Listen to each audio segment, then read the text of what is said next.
Welcome once again, everybody. Boyd here with you.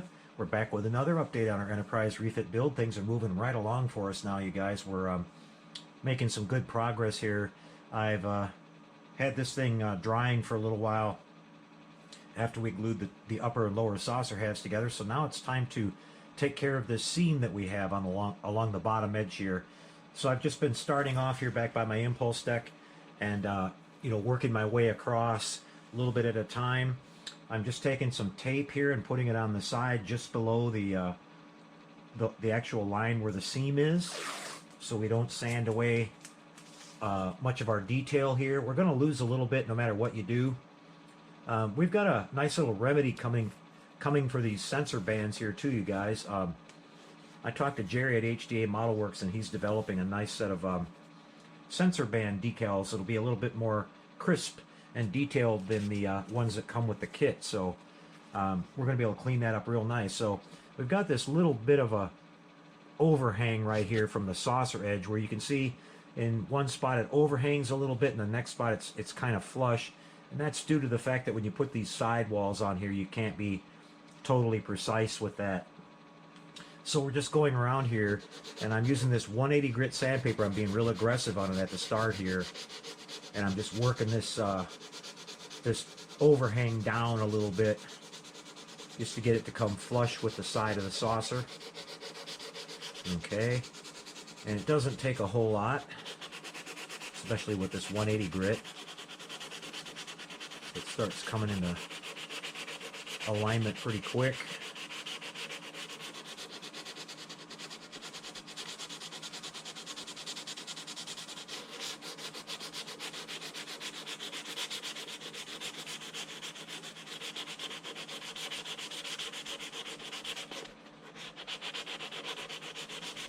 I was just thinking about this, maybe someday in the future, if Polar Lights ever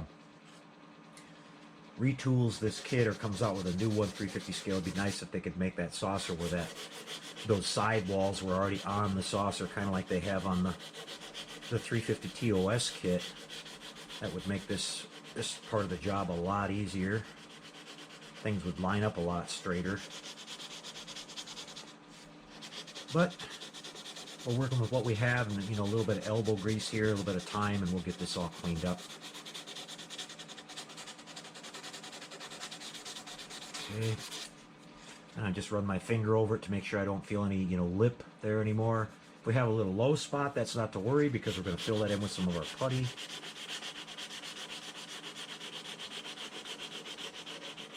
So that blended in real good. Now I'm just going to move my tape over to hopefully get another use out of it. I got to fold it over here a little bit. Well, we'll just scrap that one.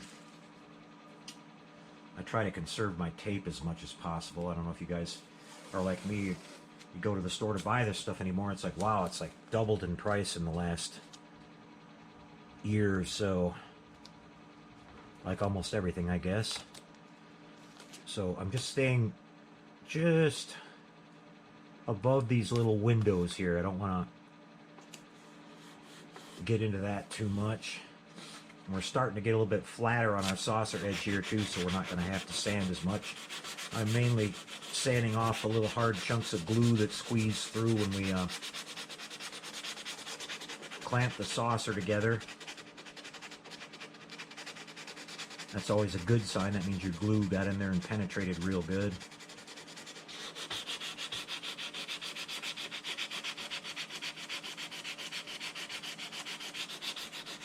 And I like using this 180 grit paper here off the bat because it takes it down real quick.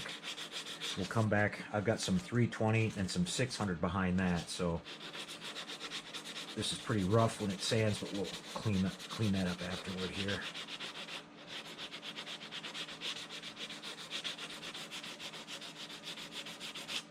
Okay.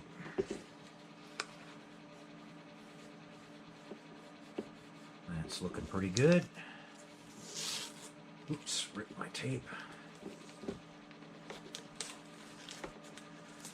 Okay, we'll just use this front part of it here now.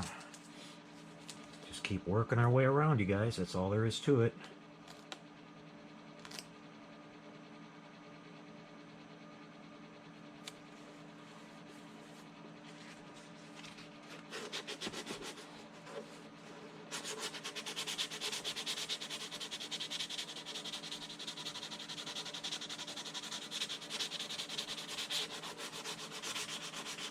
Like I said, I didn't worry too much about my saucer walls being perfect because I knew I was going to have to come back here and sand all this out and take care of any little imperfections we had there.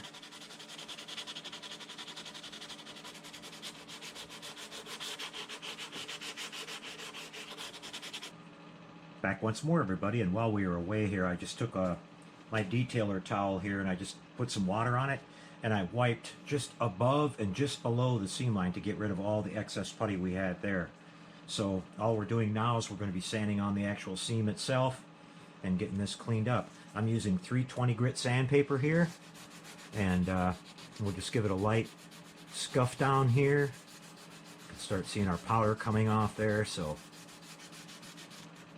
we're just looking for a basic get rid of the putty, and then we'll come back and take a look at the seam and see if we've got any low spots that might need a second application of putty, but we should be getting pretty good here.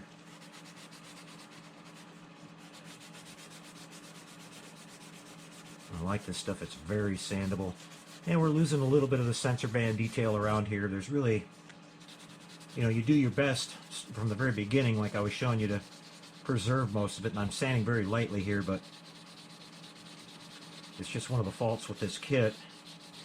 So, as I mentioned, you guys heard it here first, we're getting some new sensor band decals from Jerry that I'm really excited to try out. They're going to be much nicer than the ones that come with the kit. They'll actually have the little tiny lines in them and everything there too, so it'll kind of simulate you know, that raised detail that we're kind of losing here and there.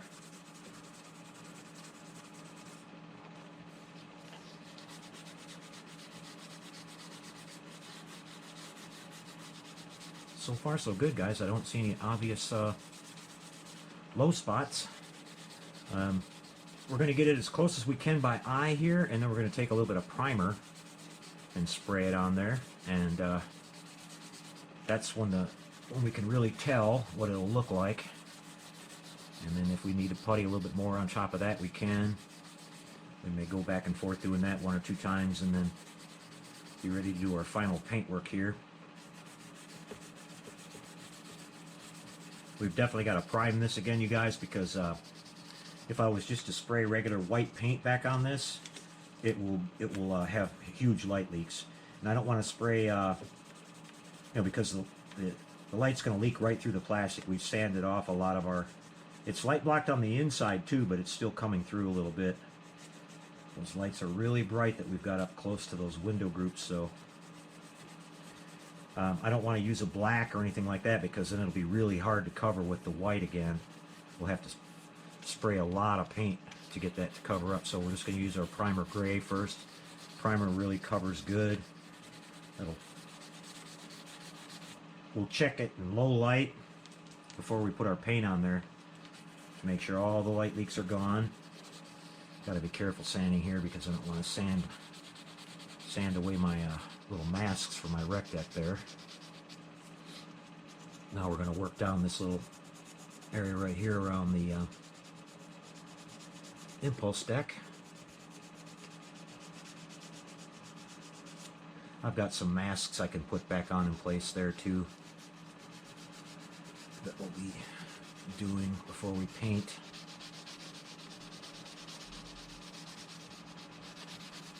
All right.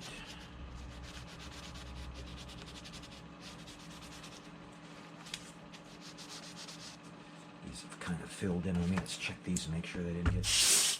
Yep, they still look great. Our little thruster ports.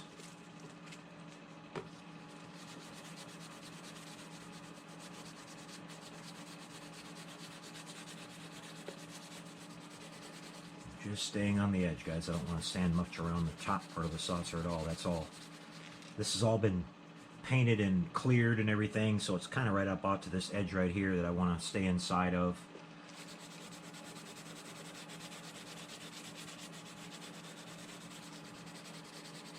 It's gotten to be these days too where I'm really a lot more conservative and thoughtful about my paint too, and not wasting any paint at all, because that's become fairly expensive too.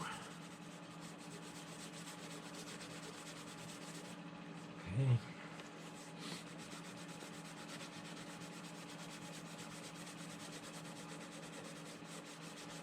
Pretty happy, you guys. I think we're almost there already.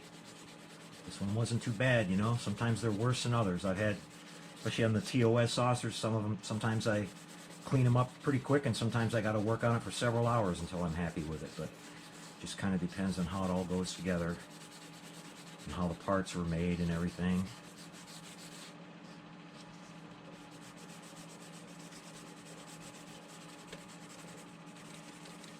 Okay, we'll clean up a little bit here around this side of the impulse deck.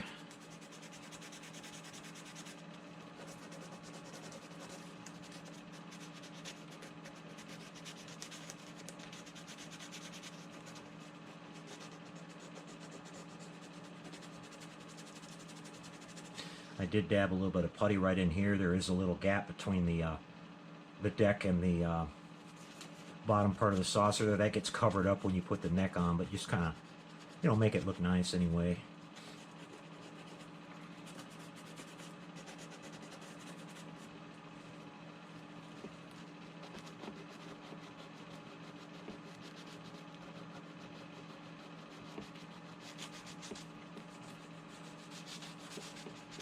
Okay, you guys, I am pretty happy. Let's, I think maybe I can see, yeah, just in this little spot right here, I see where a putty kind of creeped in there and it didn't fill it all the way. I'm going to blow off all the dust and everything now. Clear out all of our windows and our ports.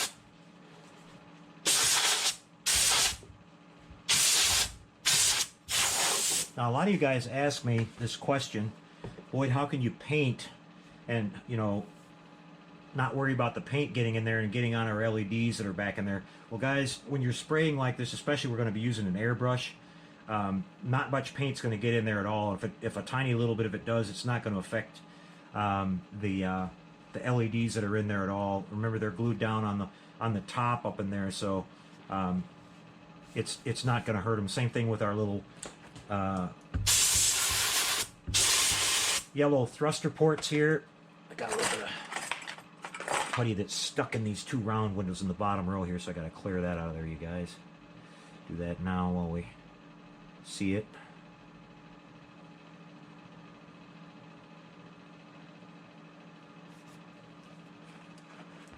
So yeah, that's something I've done over and over and over, never had any problem with it. It would take a lot of paint to wipe out those lights. It's hard to get those lights to stop putting out light. I mean, when you're trying to light block and stuff like that.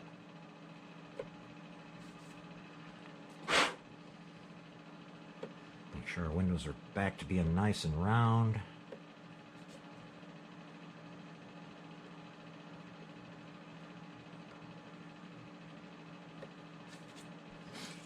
Okay, our little thruster ports look pretty clear. This one's got a little bit of stuff stuck in there, so I'll clear that out. I was really trying hard to keep that nice rectangle shape there, and we were able to achieve that, so I'm glad about that. That looks real nice. Okay, so let me just give it a quick up-close eyeball here. Yeah, I can see a spot. I can see right through here. It figures it would be right above my rec deck, which I'm really trying to be careful and stay away from as much as I can. But we've got a spot right there. You can kind of see it where the putty didn't fill in very well there. So let's put just a little bead over the top of that again.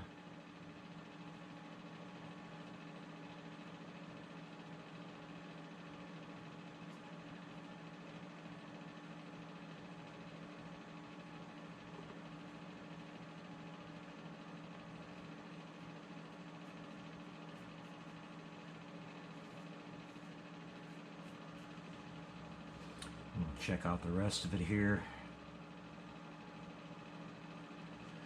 I see a tiny little bit right next to this thruster port.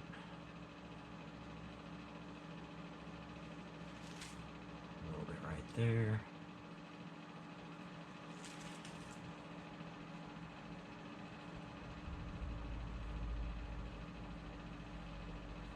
Yep, got a little spot right there too.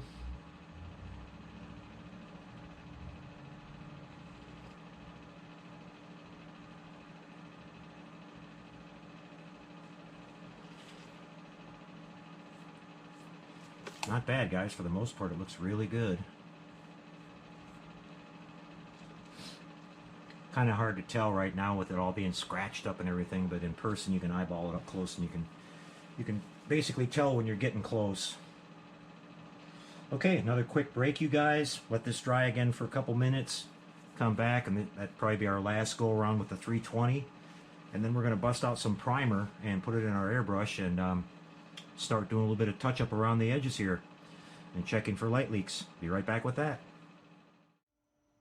Okay guys, I'm back with you again, and I've been working away on my side of my saucer here, filling in these seams. And as I was working on this, you know, further and further along and looking at it up close, you guys, it came to realize that what we had going on here is no matter what you do with this this particular model kit, you're going to lose a little bit of that detail that was originally there, of these sort of recessed trenches that are all the way around the edge of our saucer here. You have the fine, tiny little grid lines, of course, but you have the actual trenches there too. The really super small grid lines are almost impossible to keep those intact when you're gluing these sections together and everything. You try your best at the very beginning to try to save that as much as possible. But what I've decided to do here, you guys, is after seeing that I had a few flat spots here and there that I really didn't like, I went ahead and took this Tamiya vinyl masking tape here, and I put these, you know, these lines back on here. They're the exact same width that the original trenches were, and we're going to be spraying over that now with some of this high build primer here. This is some special primer that I have. It sprays on pretty thick, and that's actually going to work really good too, because I was having trouble getting my light blocked here, and my regular primer was still, you know, not covering it very well. So we're going to spray 2 or 3 coats of this high build primer on here, and what that's going to do, after that, we'll pull these masks off of here, and we'll have these like recessed little trenches in here, just like what we had before. Now, at first, they'll look a little bit sharp on the edges, and I really don't want to sand that down because it'll, you know, it'll sand out of there pretty easy, and we'll lose all that detail. So we'll spray a couple more coats of regular primer over the top of that, you know, because all of it will all build up at the same rate, and that will help sort of tone it down a little bit and make the edges a little bit less sharp and a little bit more rounded looking or whatever. And we'll have our trenches back in place here. Now, Jerry at HD Modelworks is sending me some brand new, I asked him to work on that for me. We're going to be using some new sensor band decals here. And what we're looking at here, you guys, as you can see, I'm going to show you a little reference shot here again. This is the Enterprise Refit, if I can get you up close to it here, from the Star Trek The Motion Picture. Now, there's a big misconception with a lot of people that these bands around the saucer here were actually sort of gray. They're not. If I can get close enough here, they're actually white, but they have these small little lines that are painted in there. You know, they're dark lines, and when you group those all together, they start to make that look like that whole thing is a darker color or whatever. It's really an optical illusion. There's just these kind of, you know, darker little thin lines that are in there, and they're not on the actual studio model. These are not as pronounced as they were on the model kit itself. So we might be actually doing ourselves a favor and actually making this look a little bit better. But Jerry's going to send me some decals with different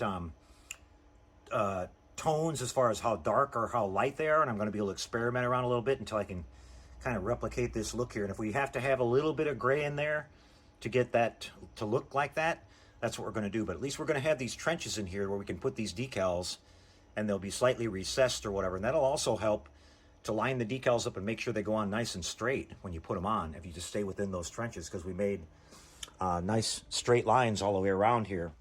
So I'm going to start spraying this, you guys. I'll show you a little bit of it here. Just getting this can. You've got to really shake this stuff. And we're just going to, now I've gone ahead and masked everything again. Everything has all been masked a lot more, you know, so I don't get any overspray and everything. So we're just going to go ahead and start spraying it down on the edge of the saucer here. We can spray wherever we want. We don't have to worry about, you know, hurting anything. We're just going to work our way around here. And I'll just kind of show you guys spraying on this first coat. It's probably going to take 2 or 3 coats of doing this to get those, you know, edges that we want.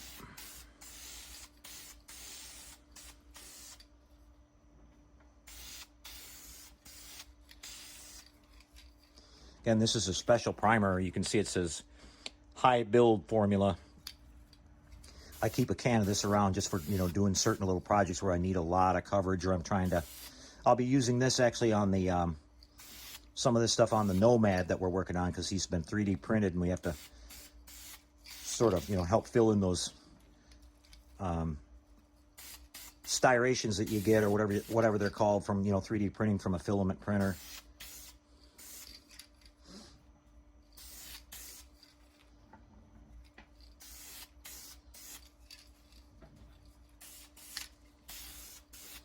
Yeah, I was having a lot of trouble getting my light leaks to go away, you know, where I had sanded right down to the bared plastic in a few spots here. Okay, there's 1 coat down, you guys. It's probably going to take me 2 or 3 coats, but I'll come back here in a couple minutes, and or a couple seconds for you guys, but I'll come back and show you after I've gotten that done. We'll pull off the tape, and we'll see what it looks like. Be right back. Back with you again, guys, and you can see what I've done here is I've finished painting this, and I just got done pulling off all my masks, and you can see that we've got these really nice lines now going all the way around our saucer, our little trenches, and that worked out real good. Get you here back by the impulse deck, you can kind of see it all the way around, real nice. Our little details back, but our lines, as you can see, guys, are just a little bit too sharp. Okay, so what we're going to do now, shaking up this primer really good again, and we're just going to go ahead and spray another coat on top of this. Just work our way around here.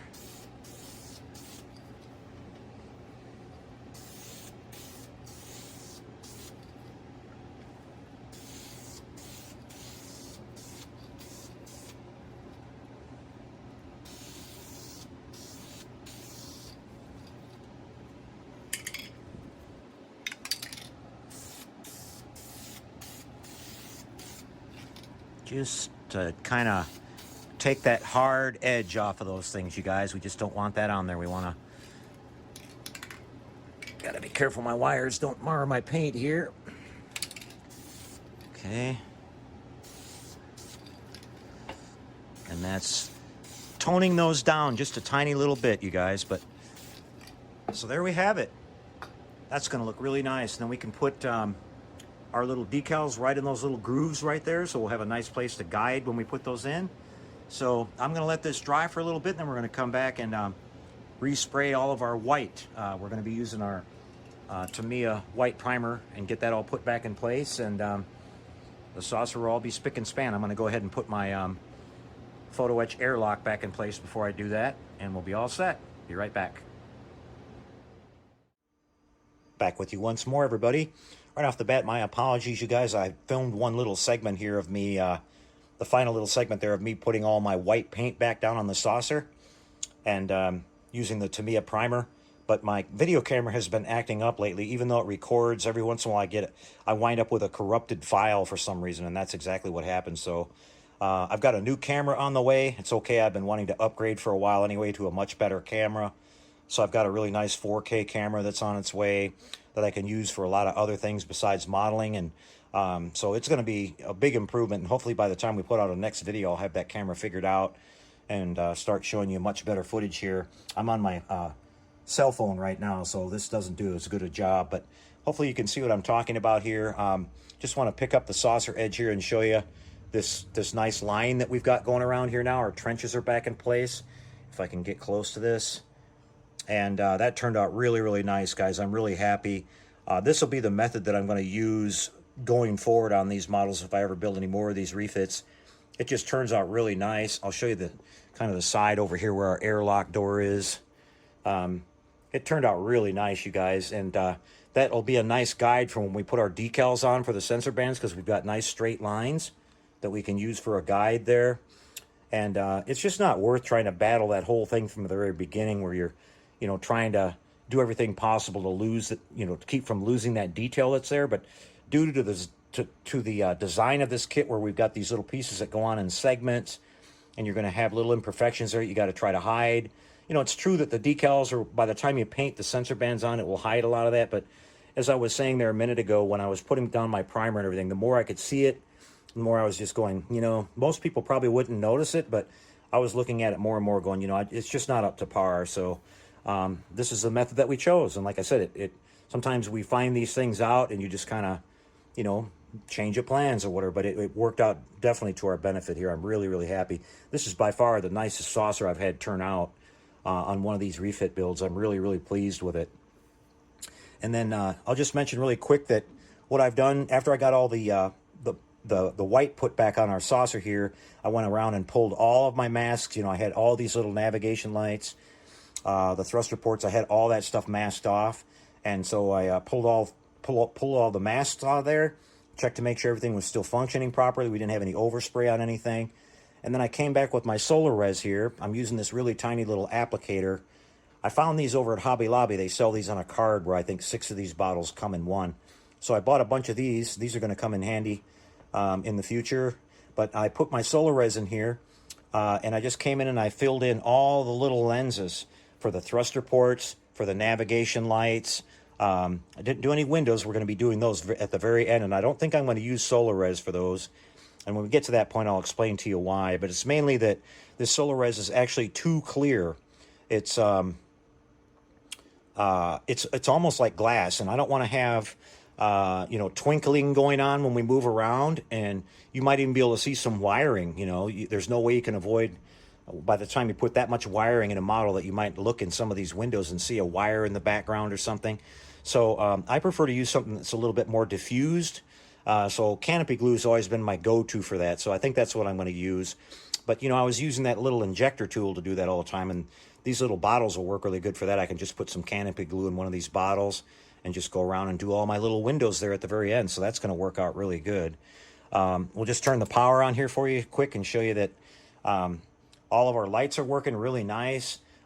When I put the solar res in those little lenses, you can see how it brought that light like right to the surface now for those thruster ports. We maintain those really nice little perfect rectangle shapes there.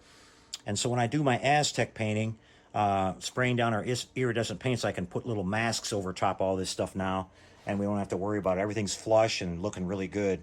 Now the navigation lights on the Enterprise Refit, you want to be, if you want to be screen accurate, you guys, they are supposed to be flush. They're not supposed to be sticking up in any way. And in fact, these little nubs that are on the that come molded on the saucer here, you should sand those down just a little bit. They're not that pronounced on the model. They're barely there, and there's this kind of little red circle decal that goes around each one of them later on. But yeah, so that's a little detail that I kind of cleaned up and made it look a little bit better. Same thing, our little phaser bank detail worked out really good here. You can see these are nice and in scale. They've all been painted in light blocks, so now we can make the Aztec masking set we're using from Mask Design. Comes with little masks to repaint that detail back on there. We'll, picking out the right colors and everything and doing that. It's supposed to have like a little red border around it. But I actually started doing some of the Aztec painting here. You can see around the ring around the BC deck here, and I'm really pleased with it. The masks I'm working with now from Mask Design, he's using a little bit different material that I'm used to working with. And so I'm just kind of making some adjustments here and there, but the more I'm working with them, the more I'm getting used to them. And it's turning out really good. I don't know if you can see it here, but there are these actual little tiny patterns in there too, besides just these stripes. There's some little triangles and little rectangle shapes on the white panels that you can see. Hopefully if I can kind of highlight one or two of them there. But yeah, it looks really, really beautiful, you guys. And what's going to happen here is we're going to paint all that on starting in the next video. Now, I mentioned that we're going to be going and moving on to the secondary hull and the neck and all that, but I think what I'm going to do, you guys, is not to get myself off track. I'm going to stick with this saucer until we get it completely done, like was my original idea. I mentioned I want to get this all completely done and pristine, all the decals, all the sealing, everything is done. So this is basically a complete model all by itself. And then I can set that off to the side and then move on to the next thing. That way I don't kind of get off kilter of what I was thinking and, my workflow and everything and kind of change subjects. So this will be completely done and it'll be off my mind, and then we can go on to the next step. So I apologize. We're going to have a couple more episodes of the saucer, because the next episode we're going to show you a lot of the Aztec painting process and how I do that, and kind of showing the new masking set that I'm working with and all that good stuff. So, but I'm really, really happy, you guys. Everything is turning out great. We're moving right along here, and things are looking good. All right. A little bit shorter video this time. Next time we'll be back with some serious time, doing a lot of Aztec painting and really bringing out the true beauty of why the Enterprise Refit's my favorite. I just absolutely love the iridescent paintwork that we get to do on this. It's not the easiest job to do, and it certainly takes a lot of time, but the results are certainly worth it, as you can see here, guys. This is really nice, and I'll explain in the next video what paint I'm using and my various reasons for that, and all these little things that I have that I've learned from doing a few of these. So we'll be back very soon, you guys. We'll see you next time, and until we do, take care and happy modeling, everyone.